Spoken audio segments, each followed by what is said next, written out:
Hey, Koa here. Today, I want to show you and walk you through the Mode DevDrop campaign that we announced recently.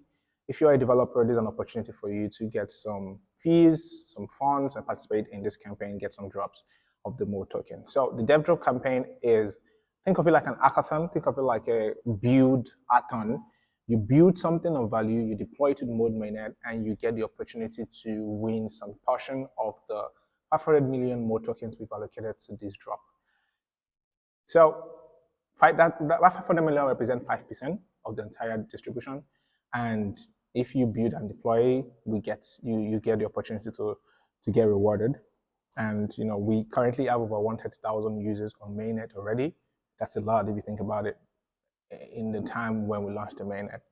And also, as also like an incentive, you have access to the marketing team, and they can give you introduction to investors if you're one of the applications that is super, we can't miss you out of this. Like, you provide so much value.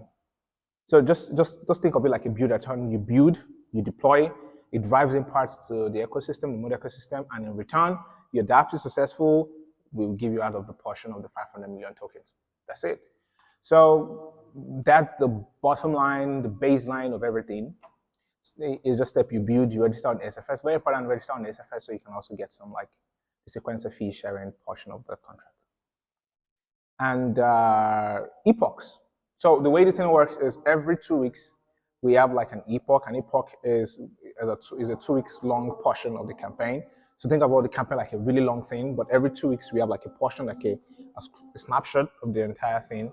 And during this, after that epoch is over, we allocate percentage of the rewards every epoch. So you can get rewarded for every epoch that the campaign runs.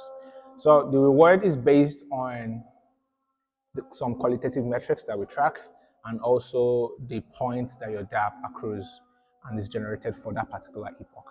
And the points, if 1 million points is generated in an epoch, and your DApp gets 100,000 points, you get 10% of the allocation for that particular epoch. So it's based on points in relation to the tokens that are distributed to that epoch. So every epoch, there's some allocation for that. And depending on the number of points your DApp accrues, you will get some portion of the token allocated to that epoch. So that's the way it works. So what type of DApps we are looking for? The field is actually wild. You can build whatever as long as it provides value back. However, we also give you ideas on things that you can build. Decentralized exchanges, you can build things around protocols, lending protocols, some prop decks, some social fi stuff, some games, GambleFi, NFTs, and infrastructure. Honestly, and there's also the opportunity to build wildcard surprises. As long as it provides value, man, we're down for that. That's it. So also other opportunities that you can also get on Mode. I mentioned that you should register on the SFS. The way the SFS work is so crazily incentivized that you build something of value, you register on SFS, you also get part of the sequencer fees.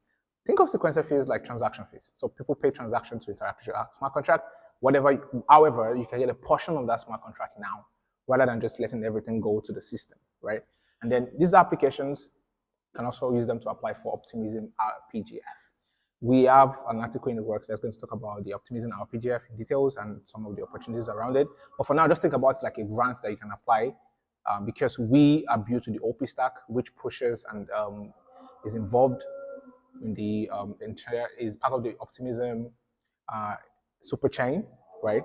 So we are, your dApps is, if it contributes so well to the optimism ecosystem because it's a mode, you also can apply to the RPGF program and get some of the OP tokens during the next phase of the RPGF thing. And that is, all right, so what do you do from here? Now that you understand a couple of the things, what we'd expect is you join the Discord channel so you can interact with developers. You go in the Discord channel and you get the developer role. Developer role gives you access to the developer channels where you can have conversations with other developers. And you can also check out our developer blog, which is at mode.ashnode.dev. We have a number of articles there to help you get started and start deploying applications to Mode. You can understand what the SFS is and a couple of other things that is involved in the Mode ecosystem. So how do you submit your applications now you build it? If you go to mode.network/devdrop, you would see a call to action button that says apply to DevDrop 1. And it's going to take you to a form that you need to fill with the details of your project and a number of things that is going to be asked of you. Very lightweight stuff, but they are all meant to give the Mode team understanding of what your project is about. So they'll understand it and they can help you, they can know how to allocate tokens to you. And that's it, guys. Thank you for watching this. It's very short, very straight to the point. If you have questions, please feel free to reach out on Discord. I'm Koa. You can reach out to any of the cooperators on Discord.